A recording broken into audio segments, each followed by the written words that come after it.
Absolutely. Yeah. Let's do it. All right.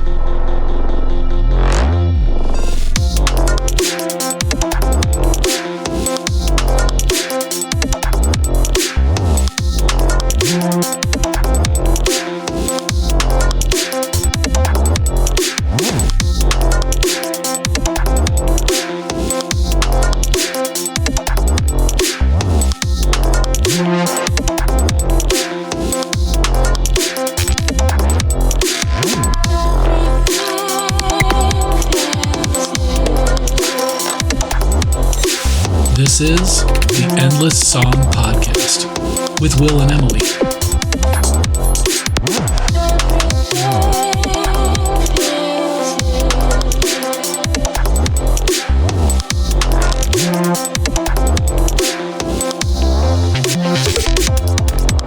All right, so here we go. This is episode 1. That'll be a good start, good informal start to this. So welcome everybody to the Endless Song Podcast. I'm Will. And I am Emily. And welcome to the show. Welcome, welcome, welcome. We're so happy to be doing this and getting it out to all of you. This has been in the planning for a short time, but it seems like a long time because it sort of hit us out of the blue that we were going to do this. Yeah, and we literally hit the ground running. Yes, with it. literally. So a lot has happened in the last month. Yeah. So, pardon the mess. Stick with us as we learn. This is a first for both of us doing a podcast. So, hopefully we give you something that makes you want to keep coming back and listening again and again. Where are we at? How are you doing today? Let's start there. How am I doing today? I'm doing good. I think, this is exciting, but it's also daunting to do something like this. So, why? Well, I think because, as we mentioned in the introduction, and I talked about a little bit in my bio clip, this is a whole new world for me at 50 years old. Not to date myself right off the bat, but but yeah.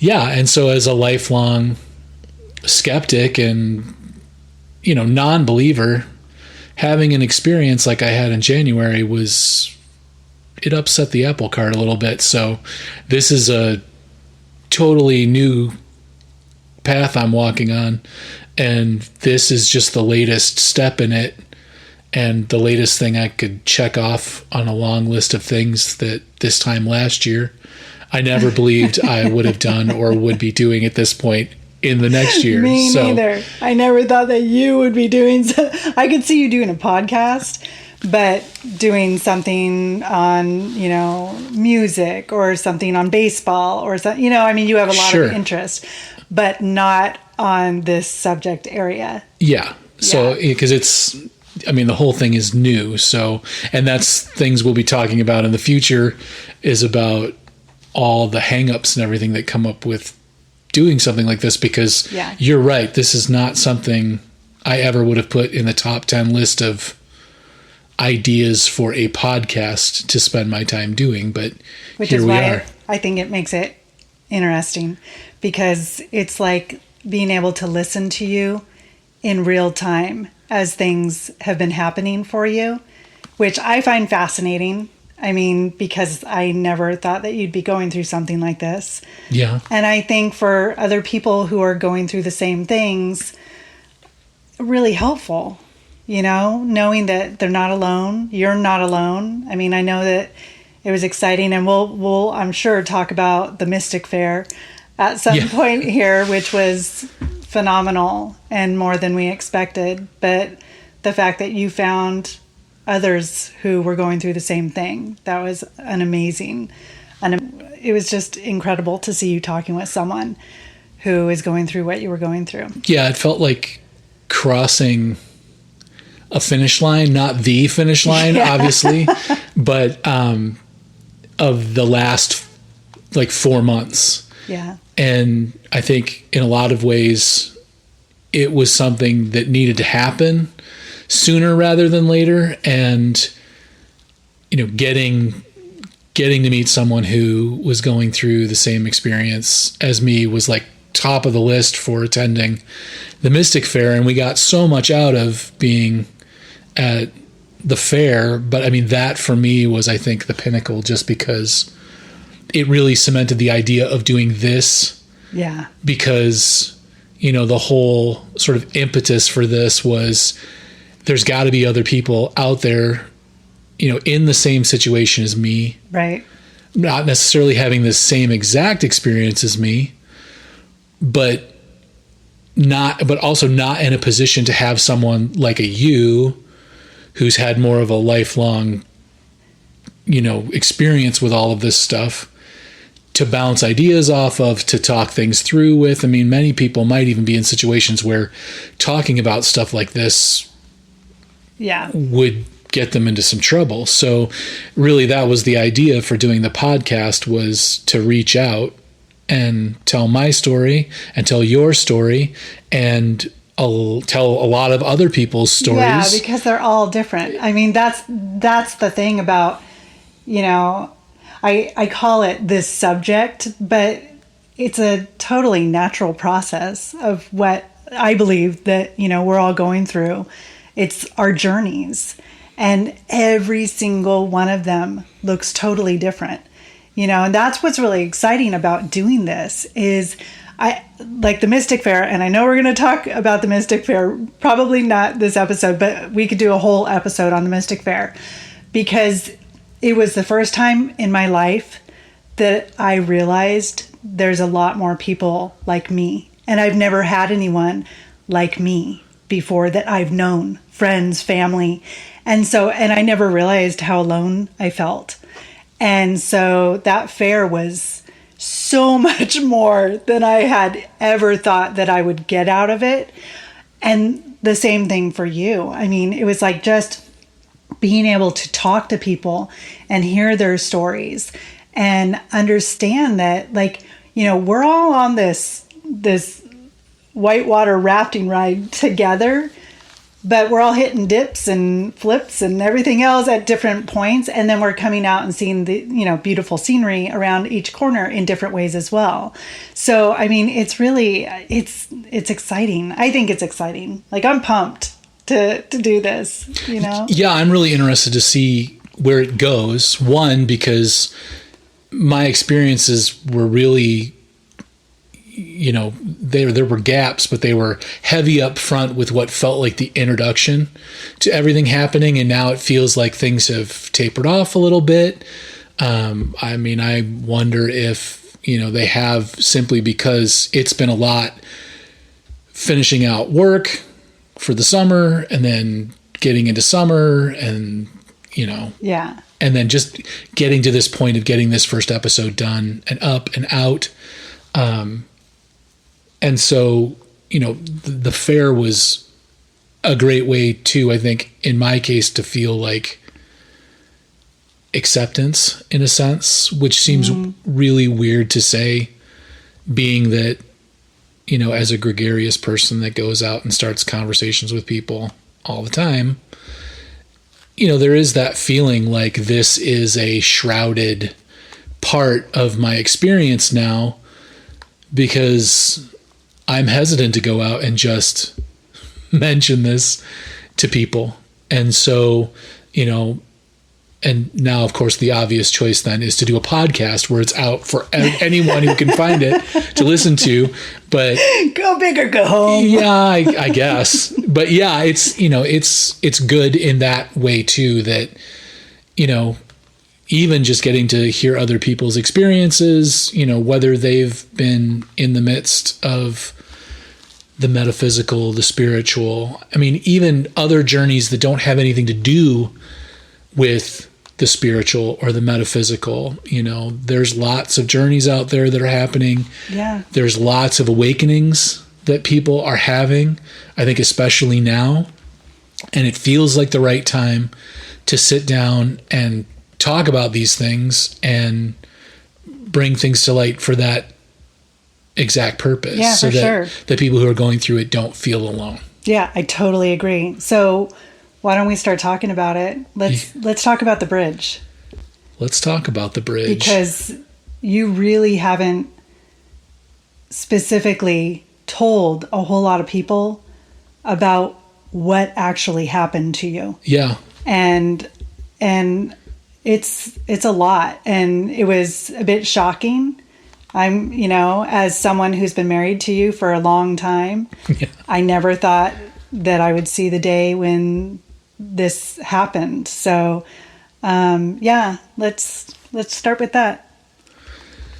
Yeah, well, I think long story short, because we'll do a blow-by-blow account of it, break it down in a separate piece.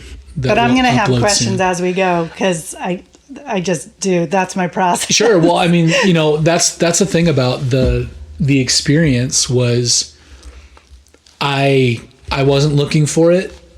I wasn't trying for it. I wasn't, down on my knees asking for anything to happen. It just happened one day out of nowhere with no pre-notion that it was something was up or something was going to happen. And I think that's what made it so shocking when it did, especially because it's not one of those stories where I was in some holy place or, I was out touching the grass in my favorite baseball stadium or, it wasn't one of those things where it was like someone could look back and be like, oh, it was set up. It was perfect for it to happen. And of, all places for it to occur while driving over a bridge is probably the last place from an OSHA point of view that would be the place to have an awakening experience, and at least an initial awakening experience. I think you could probably choose better choices, but I mean, I was out running errands. I think I went to the hardware store. I think I went to the grocery store that day. And I think I may have even stopped at the post office of all places. And I was literally just driving home from running errands. And I mean, it was January, and, here in Oregon, January is pretty gray for the most part. And it was a cooler and colder and wetter winter than we've had recently. But that day was gorgeous. It was one of those weekends where we just pick up beautiful weather, and it's blue skies, and it's 60 some degrees in January. And it was absolute gorgeous day. The windows were down in the truck the whole time I was driving that day. I mean, it was that nice a day. And it seemed like every song that was coming on the radio to play was just one of my favorites. And in a way, it almost felt like a setup, if you look at it that way. And I remember thinking at the time, just before it happened, as I was approaching the bridge, I had just watched a video on people who have UFO experiences. Like, this was like 2 weeks before. And I had been making jokes every time, I had felt good that, oh, this would be the time that, the UFO would show up. And I would be like, whoa, mind blown. I even made that joke just before I hit the bridge in my own head, because I was like, I had remarked just before that just how perfect and beautiful of a day it was, and that I just really enjoyed myself. And considering the state of my mental health and my physical health at the time, it was really a great day. And it was surprising to be in that good of a mood. So, when I hit that bridge, I cracked a little joke in my head about, this is when the UFO would come. And out of the blue, it was like my focus split. So I was still paying attention and driving. I mean, the car didn't cross over the lines. I was not in any fear of, crashing the truck and going off the bridge into the river. And I was suddenly aware of an image, I've described it like when you take a picture on your phone now and you get that little bit of video play at the beginning and the end of the picture. Like the live so you shot? can kind of reset it and you pick the exact perfect portion of it if you want to. And so it was almost like I was paying attention to two things at once. And it was weird for me because, I mean, obviously my brain feels like it goes a mile a minute all the time anyway. And I was shown an image of myself in a hospital bed. And you were there sitting next to me on the bed, but I couldn't see our faces. You were turned and mine was shadowed. So I just knew that it was us. Mm-hmm. And I just simply said to you, this is it. And I will find you next time around. And then in that moment, the me in the vision died. And I not only witnessed it, but I felt it. I felt that feeling. And when that happened, all of a sudden there was this rush of like information. I've been referring to it as a packet, where it was almost like this extra file of information that was suddenly there that started flooding into my, into my consciousness about what I was witnessing, that yes, that was me, and yes, that was you. And all of a sudden I was very aware of what at the time, up till that point, I considered my conscience. And I was just drawn to ask out loud, are you me? And it responded the way it normally does, as more of like a presence or a feeling that yes, and that I was it. And in that moment, everything, all the, the repressed anger that I had been carrying and everything else that I, could feel in my chest disappeared. Like it was just gone. And I remember feeling this relief, and I just wept. It's the only way to describe it. I mean, it was some of the ugliest crying I've ever done in my entire life. And it wasn't sad crying. It was joyful. Yeah. Like it was powerful. I remember it started and I was like, whoa, what's with the crying? Mm-hmm. And it just kept coming and coming. And I mean, literally, I was 10 minutes from home. I cried all the way until the moment that I pulled in to the gate to be let into the driveway. And I couldn't have stopped it if I had wanted to. Yeah. And it was just overwhelmingly, just took over.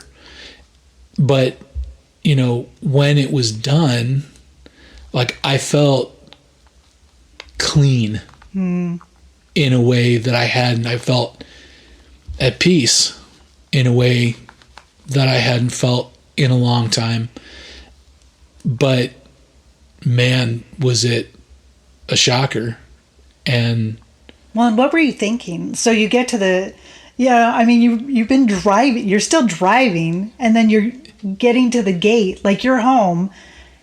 Like, what was going through your head? Nothing. By then, really? Yeah. And that's what was so crazy about it, because, I mean, you as my wife know that I've lived my whole life with what feels like 4 separate tracks Yeah, your in my brain doesn't stop. running at all times, almost like I'm able to focus on all these different things, and then they take precedence as they go around. My brain just never seems to shut off.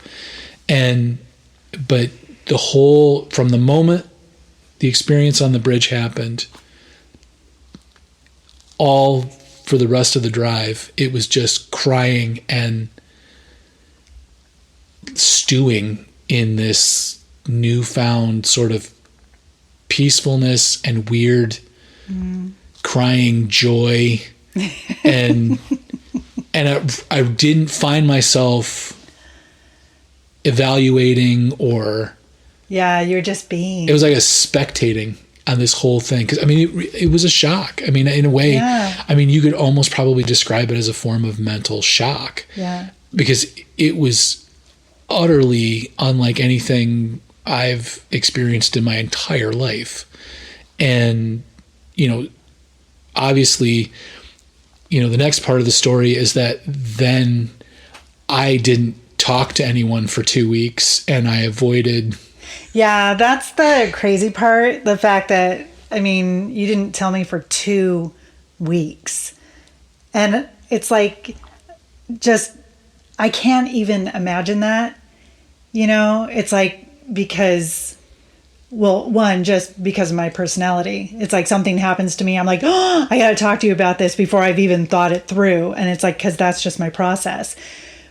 But even for you, like 2 weeks is a long time for something like this to happen and you not talk about it.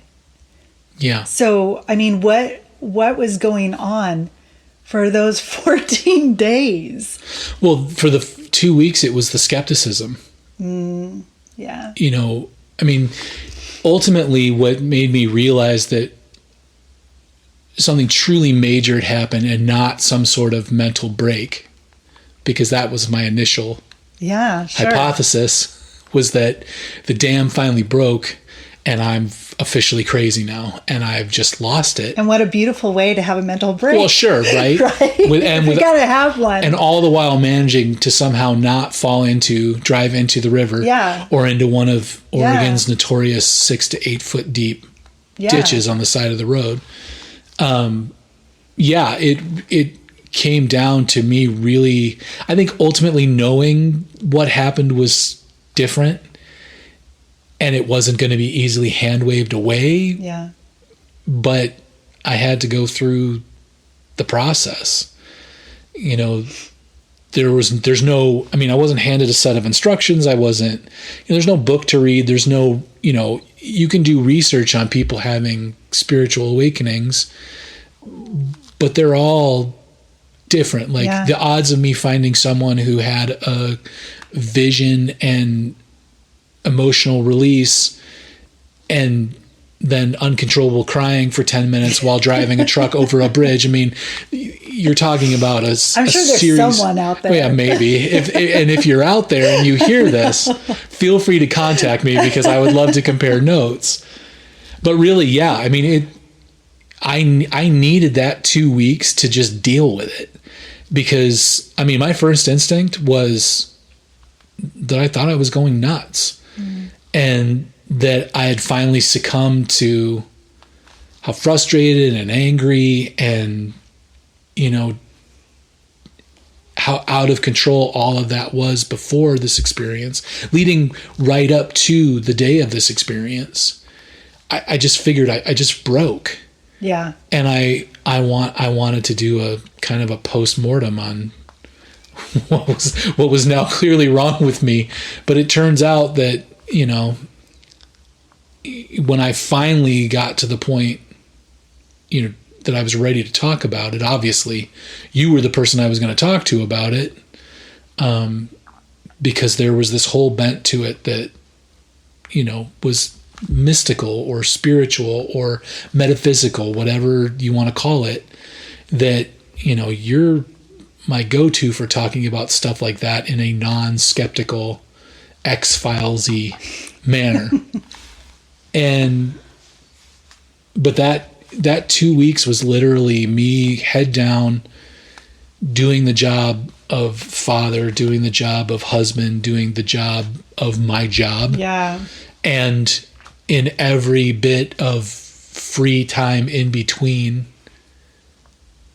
analyzing everything that happened, pulling things apart, because there were multiple parts to it. I mean, I experienced it all as one whole, but over time thinking about it, there were layers to it, like an onion. We were talking about this the other day. And, fresh in the moment, in those first 2 weeks, it was all very still this whole thing that just happened. Yeah. And until I could right myself with it, I couldn't really effectively dig into what I was, everything I was given at that point, because I still was arguing with my rational self about whether it was even a real and true experience or not. Yeah, it's not like someone just drops off a puppy and you have the puppy that you can keep looking at and petting. Yes. So you know it's real. Yeah. And it literally happened over the course of like 3 seconds.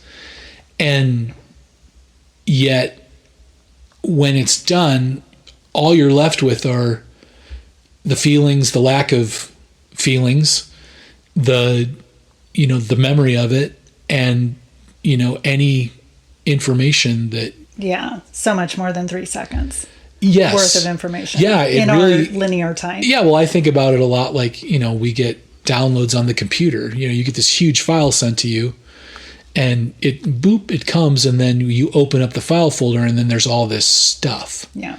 And so it was 3 seconds of experience, but it was way more than that in terms of information and understanding and really reckoning that I had to deal with. And those 2 weeks were, I didn't even want to stick my head out of the hole because I didn't know what to say about it. I didn't know how to explain it. I'm still not sure I know exactly how to explain it all. Yeah, well, I don't think we go through paradigm shifts in our lifetimes very often. Like, you know what I mean? They're not casual things that happens when all of a sudden your worldview tilts. Yeah. And this was a tilter. Yeah.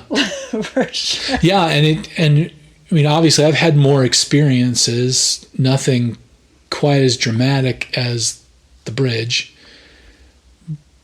in the meantime, and they've all helped unlock other aspects of that first original experience. But I think what finally did it was at about the end of the 2 weeks afterwards, I just realized that the experience itself was tailor-made for me. Mm-hmm. To not be able to just hand wave or dismiss it away. Yeah. And the word that kept coming to mind over and over again was undeniable. Mm. It was something I couldn't just close up in a box and tag it, for a funny party story later and forget about it, because it just stuck with me. I mean, I would wake up and think about it. I would go to sleep thinking about it. I would eat thinking about it. I would think about it while I was working. It was just always there and ever present. And of course, really ultimately the thing that made it so undeniable is what it did to me. And that was, obviously I was dealing with a lot, and I was very angry, and it was harder and harder to control it and tamp it down in my everyday dealings with people and hearing the news and listening to people talk and going places and, little things that would happen. I was able to compartmentalize it for a long time, but it had turned into this rage ball that was like centered right around my heart. I could feel it like radiating and just stewing.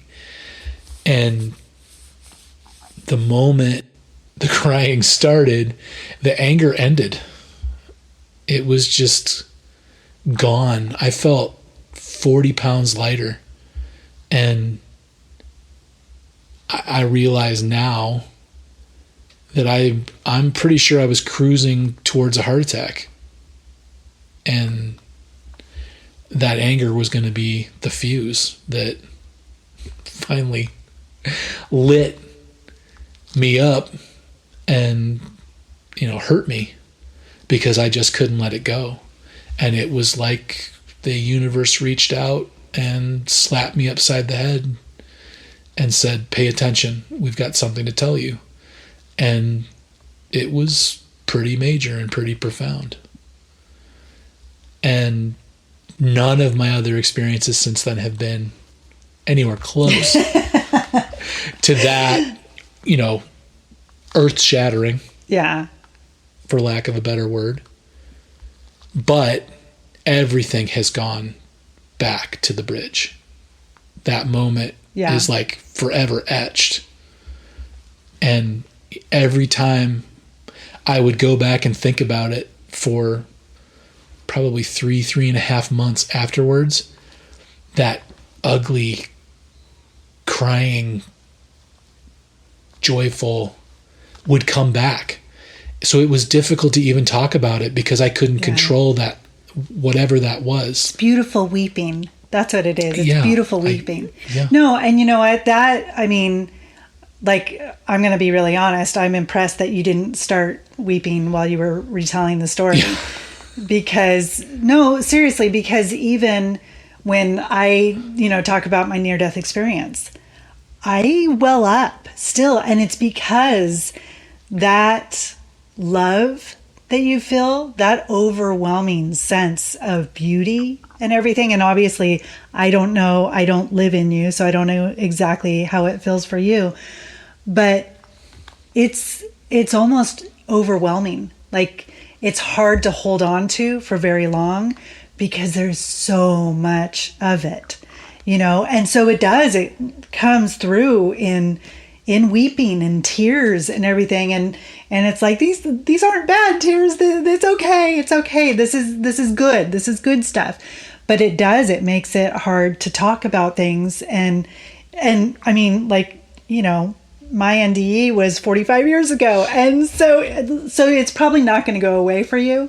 I'm going to guess, as you tell your story, for years to come, it will still have that emotional impact. And I think that's significant. There's a reason for that. It's like to feel that for the first time in your life, possibly, that's significant because it's kind of the gateway to, holy cow, this is an emotion that I don't even know if it's an emotion. The more I've thought about it, the more it feels like it is some form of emotion, but maybe not one that us as humans is able to express correctly. Yeah. It almost feels like it's too much. Yeah. And so we ugly cry but feel joyous, and we may have a big dumb smile on our face. I laughed halfway through my crying experience because I was like, what is going on? How am I feeling like this? But yet I'm crying uncontrollably. So I started laughing as a part of it. And it does. There feels like there's a lack of control in there, almost as if, like when you play your music too loud on too small a pair of speakers and the speakers can't handle sending out all that audio information. Right. So you get feedback and you get static and you get cracks and pops and whistles. The speaker just can't get out what it needs to say. And it felt in sort of the same way, like my emotions I couldn't express. It's bliss. Yeah. That's the way I've always referred to it, as it is true bliss. At least that's how I perceive it in my mind. But yeah, we just don't vibrate at a high enough frequency to hold it for very long. And I wouldn't even want to, because it's so much. It was draining. Yeah, it is draining. I mean, obviously it was 10 minutes. I mean, I was crying and driving a car, with other cars around. Like, there's a lot going on. Yeah. But I mean, it was a level of emotional output that I can't imagine sustaining on a regular basis. I was wiped out when I got home. I had just run a mile. And I mean, we're talking the end result of a great day that I was high energy, feeling really good up until this point. I hadn't been out overexerting myself at all. And yet after this 10-minute emotional experience, I was done. Like, I felt like I could I felt like I could sleep for days. Yeah. And you probably could have, if that had been an option. Yeah. And so after those 2 weeks of processing all of this, did you feel like, I mean, I know we want to talk about vocabulary, because in, this subject area, there are words that mean different things to different people. So after those 2 weeks, would you have said, I'm going through an awakening? I mean, was that even in your mindset? No, because that was terminology that came later after, doing more research, listening to other podcasts, watching people on YouTube, doing some reading on the topic. And, to me, it was the weird experience. I almost immediately started referring to it as the bridge, because I didn't have a good way of talking about it. 50 years of life in which all of this sort of stuff was on the periphery. I studied as a kid, read about it, watched all sorts of shows, big into paranormal stuff and supernatural stuff. But the idea of stepping over that line into just utter belief of something, and belief by itself is such a loaded word for me because of my interactions over the years with organized religion. Just saying that word has connotation that I wasn't comfortable. So did you feel like it was a one and done? like, whoa, this was an experience and this was cool and nothing else is probably going to happen? I mean, I thought that was definitely a possibility. Mostly because I wasn't on some sort of crazy search for meaning in life or anything like that. I wasn't having a midlife crisis. I wasn't, looking for catharsis. I wasn't. It was like a Friday in January. It was just a nice day, and like this live grenade fell into my lap. Yeah. And so, in a way, I kind of hoped it was a one and done, because it was a lot. Yeah. And I knew that, especially after the 2 weeks of contemplating everything, that it was something that was going to stick with me, and it had already started changing things. Yeah. How I thought about things. The anger going away really altered my day-to-day experience, because I wasn't spending a lot of my time controlling and managing this raging emotion that was kind of in charge. Yeah, because that takes a lot of energy. But I mean, it wasn't like after it I was like, oh, this is great, let's do it again. Like, I had no, it was like, okay, that was a great experience. Okay, if that's, whatever it was, that's great. Thank you. And I mean, I really ultimately, I don't know if I'll ever know exactly who to thank for it, but it was what I needed at the time. And I think it saved me from having a heart attack, potentially dying. Yeah. And, everything else that's come out of it over the course of these last 4.5 months or so has been helpful and beneficial.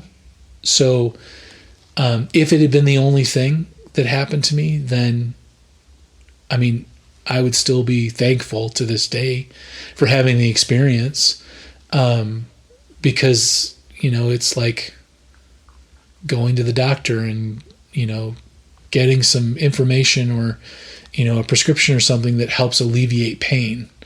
Like it made me better. Yeah. And, I'm a big believer in, things that make you better are good. That's what we should be doing. Right. We should be working on being better every day. Yeah. And this was one of those things that did that. And it really left me with more questions than it did answers. And I think maybe I've had more experiences since then because I haven't given up on those questions. Maybe if I had just been like, okay, here's some stuff I'll never know, and I just walked away from it, maybe I wouldn't have had any more experiences, but I kept with it and I kept thinking about it, and it kept being a big part of my focus. Yeah. Well, you started talking about it. Yeah. That's the thing. I mean, you let it into your life. Yeah, and I needed to. After the 2 weeks, I was ready to talk to you about it. I didn't know if I was ready to talk to literally anyone else about it. When I decided I was going to talk to you about it, I had no plans of ever talking to anyone else about it, ever. Because, as you would come to understand when I was fumbling through my explanation of what had happened to me, I had no clue what had happened to me. Meanwhile, my fingers are clapping together, little miniature clapping, and goosebumps are going all over my body, and my vibes are like, holy cow. I felt like sparks were coming off of me because I'm just like, you're waking up, you're waking up, you're waking up. Like, that was just... And there was the other part of me that was just like, who is this guy? Who is this guy? You know what I mean? Because it was just like, this is not something that I ever anticipated hearing from you, letting alone like witnessing you just talking about it. And I mean, it was, it was worrisome in the beginning because you couldn't get through it. I mean, you started just sobbing, but it was, you were saying, but it was beautiful and I understood, and it was like, holy cow, like, what is going on? Like, we just came here to get some tacos, and now, because this happened in a parking lot. And so I don't know, were you planning on telling me that night, or did it just feel like, hey, we just parked, we're about to go in and get some tacos, let's go? No, I think what it was I had gone as far as I could go without talking to someone else about it. Yeah. And in that moment, it was just like, okay, we're sitting here. There's no one else around. There's no one eavesdropping. It's as good as time as any. I'm not hopefully being recorded by anyone. And really, I remember the thing I remember most about it was wishing myself good luck that I could even get through the story. Yeah. Because even still to that point, it was so raw that I couldn't think all the way through everything without breaking down. Yeah. I mean, there were remnants of that surge, that feeling, that bliss that you were talking about, that was like a live wire. And even coming close to just the meat and potatoes of the experience, you know, the two big sort of concepts that came out of it for me. Watch me dutifully skirt using the word revelations. We'll have a whole episode on vocabulary. But yeah, I mean, it just, in that moment, it was time. I needed to stop, because I was just in a feedback loop. I had gone far as I could, talking about it, thinking about it. I had come up with all the possible scenarios, issues, problems, you know, excuses for what it could have been, why it happened, and I could not debunk it for myself. And I think anyone I could have told the story to before then could have probably given me a bunch of reasons, you know, it's this, you know. But it was the experience of it. It was the feeling it, the living in it for those 3 seconds that made it so undeniable. And I couldn't let go of it. And I needed to bring someone else in. So who better to bring in than my wife, who has lived a life of experiences like this and started out her life early on with an experience like this. So, I mean, I knew there probably wasn't going to be a better time. Yeah. And there definitely wasn't going to be a better person to talk to. No. And I'm glad that you did, you know, because I mean, I know we've shared, you know, everything over the last couple of decades, but it's like something like this it's almost like it's more than personal, you know. Yeah. It's something else. Yeah, because really, you know, we tend to talk about things being personal and our personas, but in a large part of our lives, our personas are created. They're curated by us. Yeah. You know, the people we are when we're out in front of people. You know, for a lot of people, it's not 100% genuine. You know, there are certain things you curb and certain things you bring forward in certain situations because they're appropriate or they're right, or you've been taught that that's the way you're supposed to be. Obviously, that's not true for everybody, but you know, this is something beyond that. Yeah. It's core. It was just still really touchy to talk about. So it's been a process ever since, getting to the point now where I'm got a microphone in front of my face and I'm recording this, and we're going to share this with everybody, you know, with the hopes that I can get more answers and hopefully help others who have had the same experience. It's a lot. Yeah. There's so much. There's a lot to talk about. Should we go ahead and wrap that up for episode 1? I think so. A lot. I know is a lot. You look a bit tired. Yeah, it's still a lot to talk about. So we'll give you a break. Yeah. No. But no, you guys, thank you for being with us on this journey. Yeah. Truly, honestly, like, thank you. Yeah, in the coming weeks, we'll be talking about more things surrounding this and breaking off different concepts from my experiences, from Emily's experiences. We've already talked to people at the fair and, you know, made some great recordings. And, you know, so we'll be bringing those to you, and we're hoping to interview people and bring even more people's stories out into the open so that this can become a resource for anyone who's experiencing the same thing right now. So we will sign off for now, and we will talk to you all next week. And hopefully you guys are all staying safe out there. Yeah, motor gently, everyone.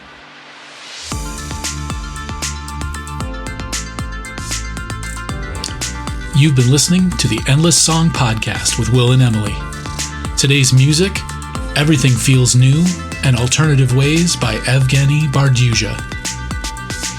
Stay safe out there, everyone. And remember, intentions matter. So be thoughtful, be kind, and be better every day. And we'll see you out there on the trails.